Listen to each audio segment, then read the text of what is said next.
Good morning student. आज हम वाक्य विचार के बारे में पढ़ेंगे। किसके बारे में पढ़ेंगे? वाक्य विचार के बारे में पढ़ेंगे। भाषा की सबसे छोटी इकाई वर्ण होती है। भाषा की सबसे छोटी इकाई क्या होती है? वर्ण होती है। और वर्णों के सार्थक समूह को शब्द कहते हैं। वर्णों के समूह से क्या बनता है? शब्द बनता है। तो वर्णों के सार्थक समूह को शब्द कहते हैं और शब्दों के सार्थक समूह को वाक्य कहते हैं। शब्दों के सार्थक समूह को वाक्य कहते हैं। किसी भी वाक्य में उसके अर्थ को पूर्ण रूप से स्पष्ट करने को ही वाक्य कहा जाता है। और साधारण भाषा में वाक्य की परिभाषा क्या होती है? शब्दों के सार्थक समूह को वाक्य कहते हैं। वाक्य के दो अंग होते हैं। पहला अंग जो है उद्देश्य। वाक्य के कितने अंग होते हैं? दो। और पहला उद्देश्य, दूसरा विधेय। ये है इसके अंग। प्रकार नहीं, ध्यान रखना। वाक्य के दो अंग होते हैं। एक तो होता है उद्देश्य और एक होता है विधेय। उद्देश्य किसे कहते हैं और विधेय किसे कहते हैं?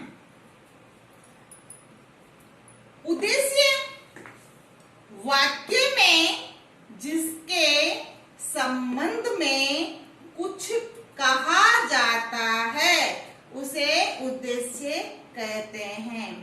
यानी जिसके संबंध में, वाक्य में जिसके संबंध में कुछ कहा जाता है। सीधी सी भाषा में मैं आपको बता दूं, वाक्य में जो कर्ता होता है वही उद्देश्य होता है। दादाजी ने पूजा की, तो पूजा किसने की? दादाजी ने। तो इस वाक्य में उद्देश्य क्या हुआ? दादाजी। लड़के खेल खेल रहे हैं। दूसरा उदाहरण, तो खेल खेलने वाले बच्चे कौन है? लड़के हैं। खेल कौन खेल रहा है? लड़के। तो इसमें लड़के क्या हो गए? उद्देश्य। मोर नाच रहा है, तो नाचने का काम कौन कर रहा है? नाच रहा है कौन? मोर। तो इसमें मोर जो है उद्देश्य हो गया। इस तरह से आप समझ सकते हैं कि जिसके बारे में कुछ कहा जाता है उसे ही उद्देश्य कहते हैं। फिर है विधेय। वाक्य का दूसरा अंग है विधेय। विधेय किसे कहते हैं? उद्देश्य अर्थात कर्ता के संबंध में वाक्य में जो कुछ भी कहा जाता है वह विधेय होता है। अब मैं आपको मेरी भाषा, सरल भाषा में बताती हूँ। उद्देश्य का सरल भाषा में बताया था, कर्ता ही उद्देश्य होता है। और विधेय में कर्म प्लस क्रिया होती है। कर्म प्लस क्रिया जो है वो विधेय में होती है। बालक दूध पी रहा है, तो इसमें दूध को पीने का कार्य करने वाला कर्म प्लस क्रिया। तो ये दोनों क्या हो गए? विधेय।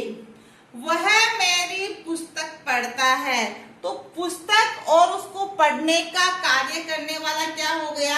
विधेय। कर्म प्लस क्रिया, ये दोनों किसमें आएंगे? विधेय में। और कर्ता किसमें होता है? उद्देश्य में। तो इसके आधार पर हम देखते हैं कि वाक्य जो है किसे कहते हैं और वाक्य के दो अंग क्या है। उसके बाद में हम वाक्य के प्रकार के बारे में जानकारी हासिल करेंगे। वाक्य के 3 प्रकार होते हैं। पहला प्रकार अर्थ के आधार पर, दूसरा प्रकार क्रिया के आधार पर, तीसरा प्रकार जो है वो रचना के आधार पर होता है। तो हमारे कोर्स में तीनों प्रकार के वाक्य है।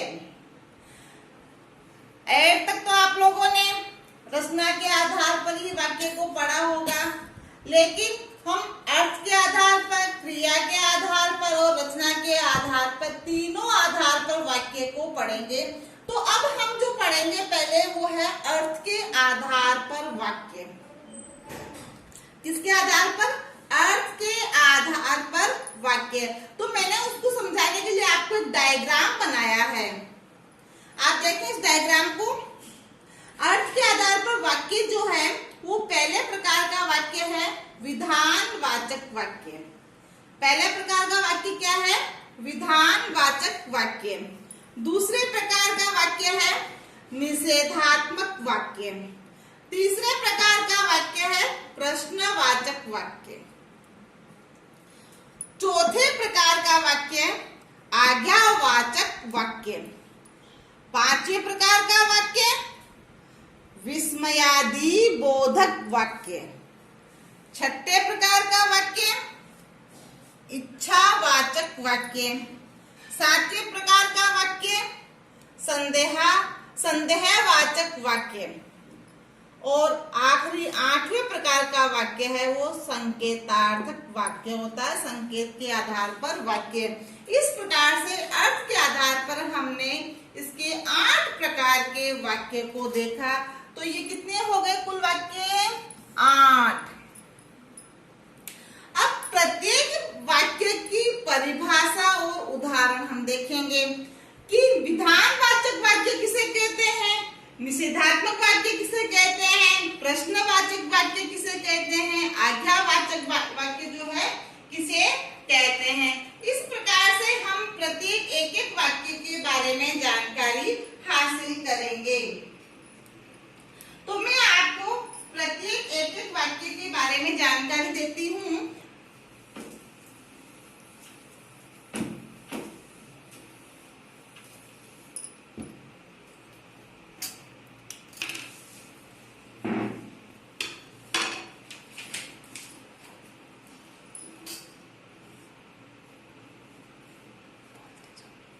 विधानवाचक वाक्य। विधानवाचक वाक्य किसे कहते हैं? जिस वाक्य में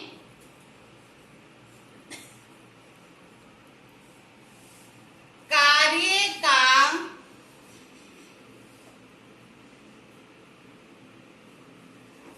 या बात का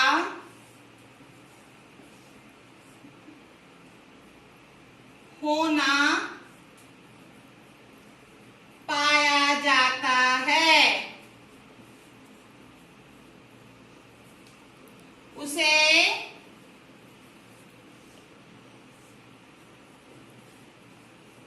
विधानवाचक वाक्य कहते हैं। जिस वाक्य में किसी काम या कार्य का होना पाया जाता है उसे विधानवाचक वाक्य कहते हैं। जैसे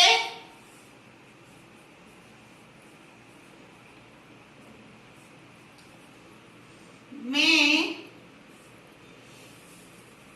खाना खाता हूँ, तो इसमें कार्य का होना पाया जा रहा है। राम पुस्तक पढ़ता है, तो इसमें भी क्या है? कार्य का होना पाया जाता है। साधारण भाषा में हम देखें तो सकारात्मक जो वाक्य होते हैं वे विधानवाचक वाक्य होते हैं। सरल भाषा में, मेरी भाषा में जो है सकारात्मक वाक्य होते हैं वे विधानवाचक वाक्य होते हैं। और वैसे विधानवाचक वाक्य की परिभाषा जिस वाक्य में कार्य का या किसी बात का होना पाया जाता है उसे हम विधानवाचक वाक्य कहते हैं।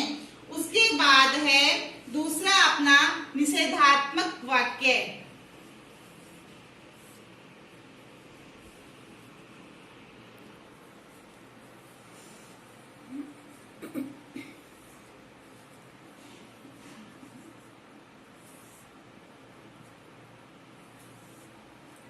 निषेधात्मक वाक्य किसे कहते हैं? जिस वाक्य में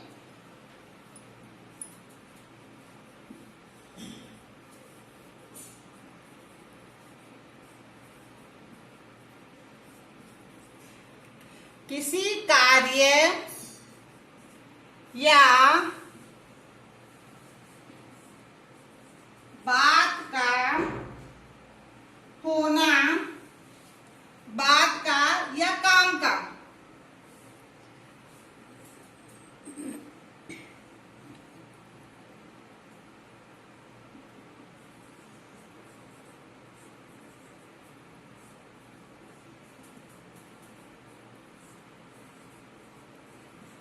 नहीं पाया जाता,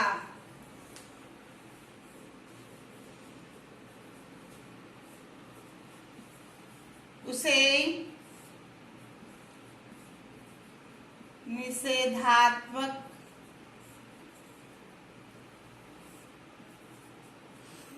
वाक्य कहते हैं। जैसे इसका उदाहरण देखेंगे हम, सड़क पर मत भागो, सड़क पर मत भागो।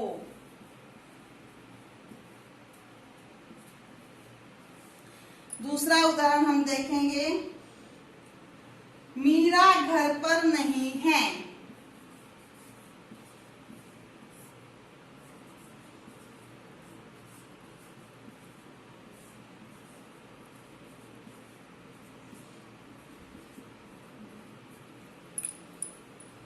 तो ये हुआ अर्थ के आधार पर दूसरा वाक्य निषेधात्मक वाक्य।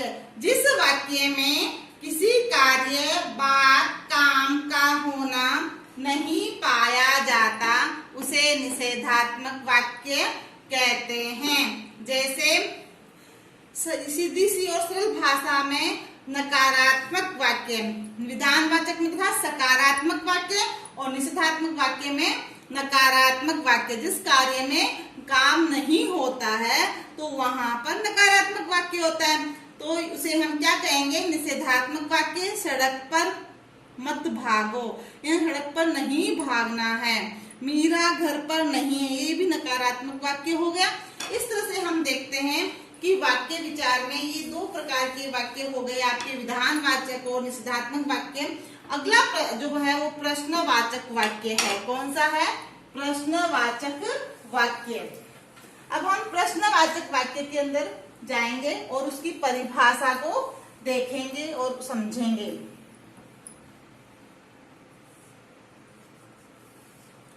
प्रश्नवाचक वाक्य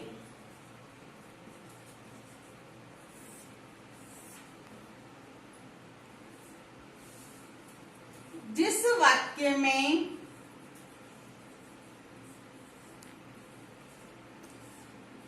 प्रश्न का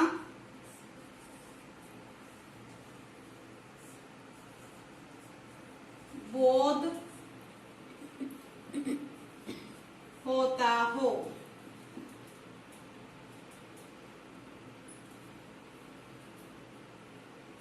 अर्थात वाक्य में प्रश्न पूछा गया हो, उसे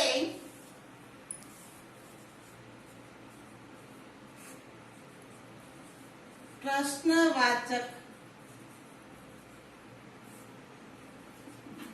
वाक्य कहते हैं। उसे हम क्या कहेंगे? प्रश्नवाचक वाक्य कहते हैं। अब प्रश्नवाचक वाक्य के हम उदाहरण भी देखेंगे कि प्रश्नवाचक वाक्य के उदाहरण किस प्रकार के होते हैं। तो प्रश्नवाचक वाक्य के अंदर वाक्य में प्रश्न पूछा जाता है। आप कहाँ जा रहे हैं? जैसे आप कहाँ जा रहे हैं, ये प्रश्नवाचक चिन्ह होगा पीछे। इसी प्रकार से दूसरा उदाहरण देखें। तुम क्या खेल रहे हो? देखो, दोनों ही उदाहरण में वाक्य में प्रश्न पूछा जा रहा है। आप कहाँ जा रहे हैं, इसमें भी प्रश्न हो रहा है कि आप कहाँ जा रहे हैं। दूसरा है वाक्य, तुम क्या खेल रहे हो, यानी तुम कौन सा खेल खेल रहे हो, इसमें भी जो है प्रश्न पूछा जा रहा है। इस प्रकार से प्रश्नवाचक वाक्य ये हुआ। एक बार पुनः हम प्रश्नवाचक वाक्य की परिभाषा देखेंगे। जिस वाक्य में प्रश्न का बोध होता हो, अर्थात वाक्य में प्रश्न पूछा गया हो, उसे प्रश्नवाचक वाक्य कहते हैं। आप कहाँ जा रहे हैं, तुम क्या खेल रहे हो। उसके बाद जो है अपना वाक्य चौथे नंबर का, वह है आज्ञावाचक।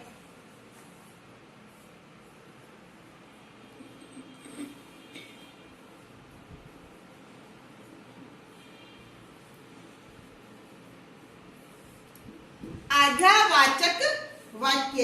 इस वाक्य में आज्ञा, अनुमति, उपदेश, इस वाक्य में आज्ञा,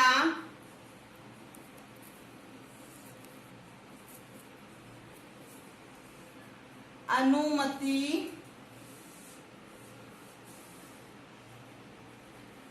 उपदेश, विनय आदि का बोध होता है, उसे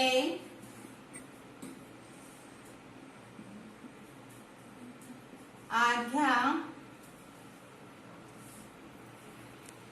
वाचक वाक्य कहते हैं।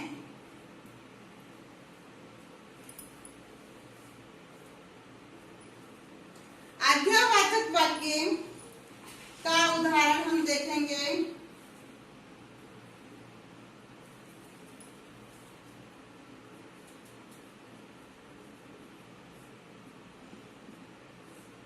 राम, तुम अपना कमरा साफ करो।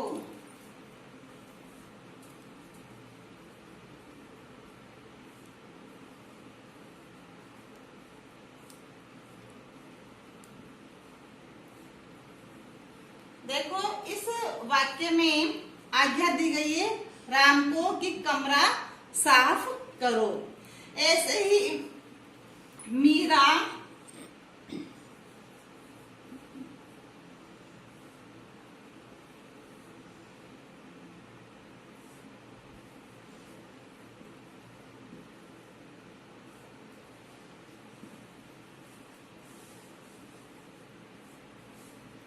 ध्यान से पढ़ो। गीता, तुम सो जाओ। मीरा, बर्तन साफ करो। यानी इस प्रकार के वाक्य जिसमें आज्ञा दी जाती है। अध्यापक छात्र कहता है कि मुझे आप अपनी पुस्तक दो, तो वो उसको क्या दे रहा है, आज्ञा दे रहा है कि आप अपनी पुस्तक है वो मुझे दो। सीता, एक गिलास पानी लाओ। उसमें भी क्या है, सीता को आज्ञा दी गई है कि एक गिलास पानी लाए। इस प्रकार से हम आज्ञावाचक वाक्य को देखते हैं कि जिस वाक्य में आज्ञा, अनुमति, उपदेश, विनय आदि का बोध होता हो, उसे आज्ञावाचक वाक्य कहते हैं। इसका उदाहरण है जैसे राम अपना कमरा साफ करो, इसमें आज्ञा दी गई है। मीरा पुस्तक को ध्यान से पढ़ो। सीता एक गिलास पानी लाओ। राम जल्दी से सो जाओ। इन सब ऐसे वाक्य होते हैं जिसमें आज्ञा दी जाती है। उसके बाद हम अगला जो वाक्य पढ़ेंगे वो है विस्मयादि बोधक वाक्य। विस्मयादि बोधक वाक्य में आपको विसर्ग जो है ध्यान में रखने हैं। हमारे कौन कौन से विसर्ग जो है होते हैं, अरे वाह, इस प्रकार के जो विसर्ग होते हैं उनको ध्यान में रखते हुए हमें वाक्य लिखने होंगे। तो विस्मयादि बोधक वाक्य। विस्मयादि बोधक वाक्य किसे कहते हैं? जिस वाक्य में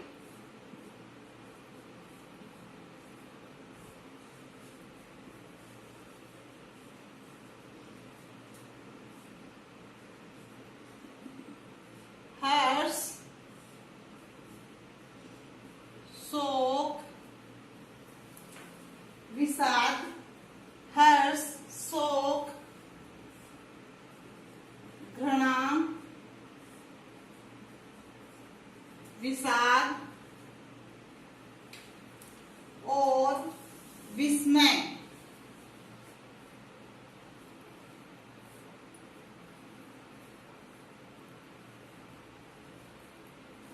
का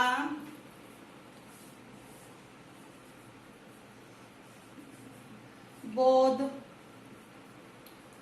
होता हो उसे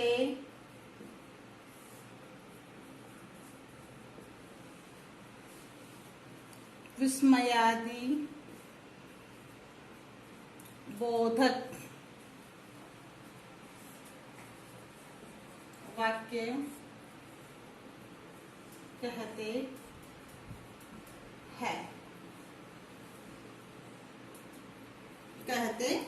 हैं। अब इसका हम उदाहरण देखेंगे। जैसे विस्मयादि बोधक शब्दों को ध्यान में रख रहे हैं। अरे विसर्ग लगाया, यह, अरे यह क्या हो गया।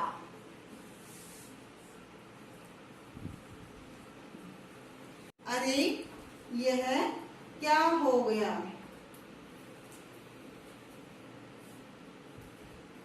वाह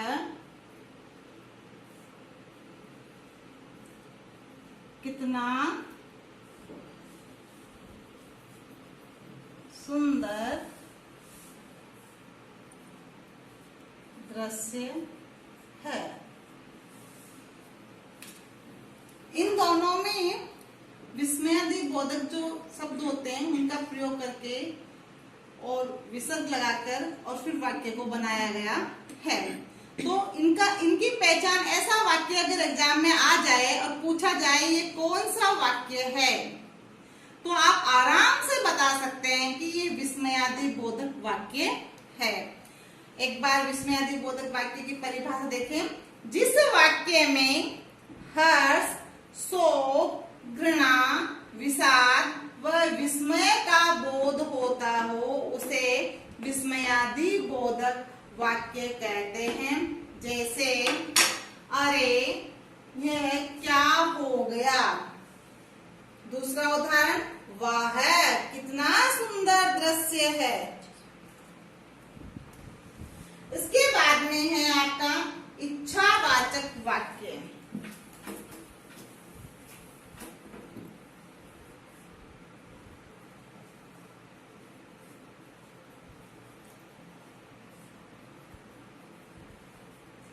इच्छावाचक वाक्य में क्या होता है कि आशीर्वाद, इच्छा, कामना का बोध। जिस वाक्य में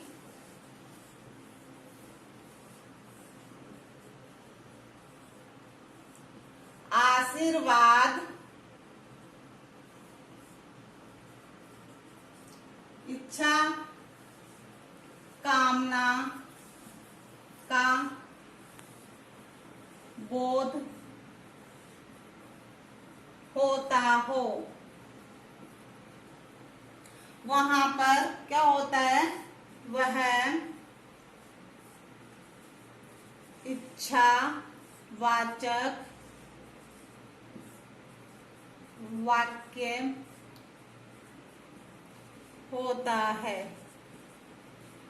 अब इसका हम उदाहरण देखेंगे।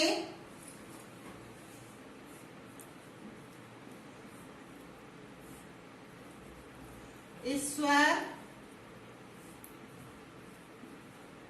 सबका भला करे। तो देखें, इसमें आशीर्वाद भी है और इच्छा कामना भी है। आपका जीवन सुखमय हो, आपका जीवन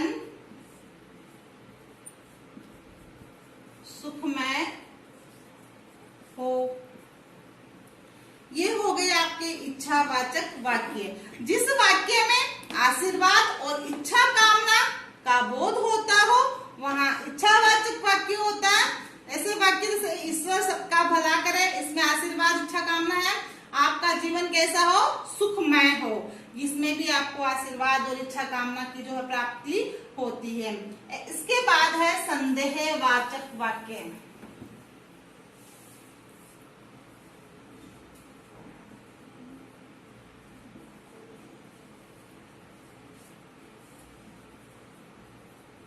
संदेहवाचक वाक्य किसे कहते हैं? संदेहवाचक वाक्य जिस वाक्य में किसी काम के पूरे होने में संदेह की संभावना हो। जिस वाक्य में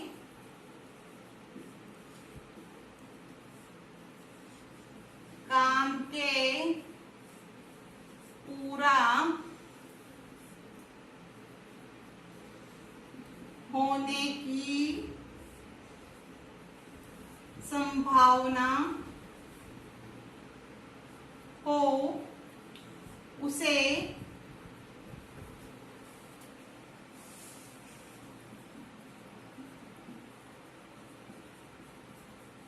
संदेहवाचक वाक्य कहते हैं।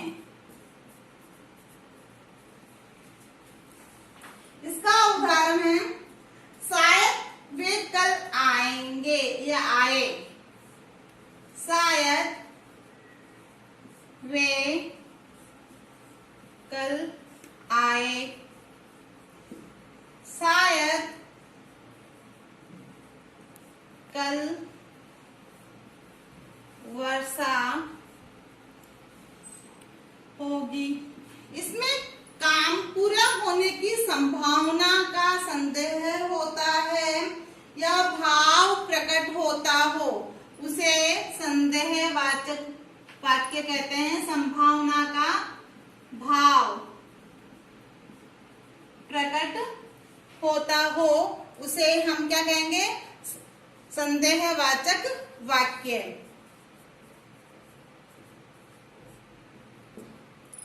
ठीक है। उसके बाद में है संकेतार्थक वाक्य।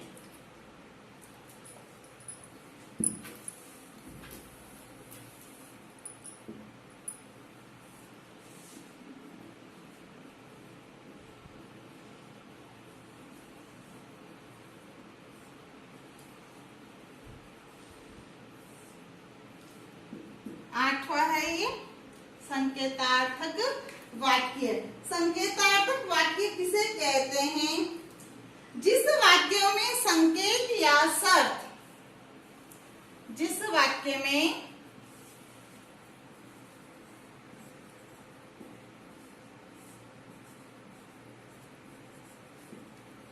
संकेत या शर्त का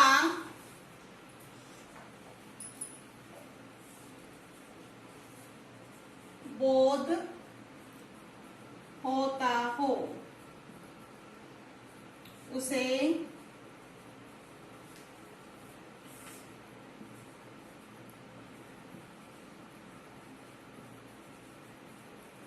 संकेतार्थक वाक्य कहते हैं। संकेतार्थ वाक्य का जो उदाहरण है, जैसे यदि तुम आओ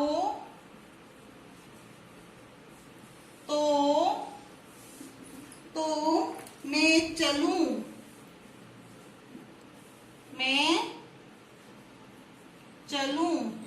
इसमें देखो यदि तुम आओ तो मैं चलूं, यानी इसमें संकेत है कि आप आओगे तो क्या है, मैं चलूं। वर्षा न होती तो फसल सूख जाती, इसमें भी क्या संकेत है, वर्षा यदि नहीं होगी तो क्या होगी, फसल सूख जाती। वर्षा यदि नहीं होती तो फसल सूख जाती। इसमें भी संकेत दिया है कि अगर वर्षा नहीं होती तो क्या है, फसल सूख जाती।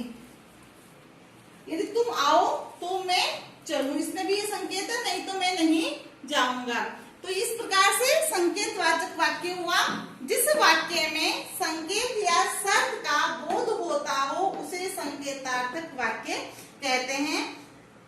तो इस प्रकार से हम 8 प्रकार के अर्थ के आधार पर वाक्य को पढ़ते हैं। अर्थ के आधार पर वाक्य 8 प्रकार के होते हैं। विधानवाचक, निषेधात्मक, प्रश्नवाचक, आज्ञावाचक, विस्मयादिबोधक, इच्छावाचक और संदेहवाचक और संकेतार्थक वाक्य। इस प्रकार से आज हमने अर्थ के आधार पर वाक्य के प्रकार को पढ़ा और उसके बारे में जानकारी हासिल की। अब आज आपका गृह कार्य क्या है ये नोट करें। गृह कार्य में पहला प्रश्न है, वाक्य की परिभाषा बताइए।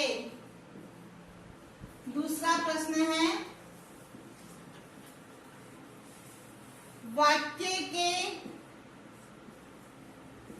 अंग व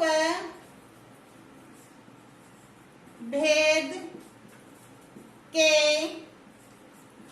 प्रकार बताइए, कि वाक्य के अंग कितने होते हैं और भेद कितने होते हैं। तीसरा प्रश्न आपका जो है वो है, अर्थ के आधार पर वाक्य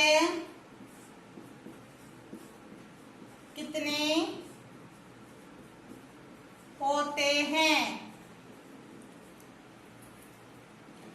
चौथा प्रश्न है, विधानवाचक व निषेधात्मक वाचक वाक्य में अंतर बताइए। पांचवा प्रश्न अपना,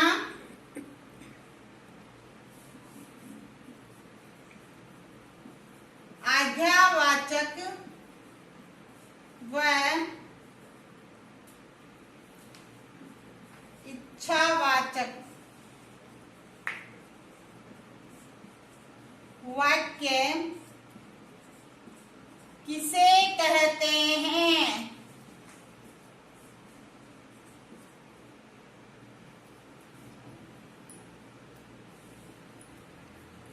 ये 5 प्रश्न आपको गृह कार्य में करने हैं। पहला प्रश्न है, वाक्य की परिभाषा बताइए।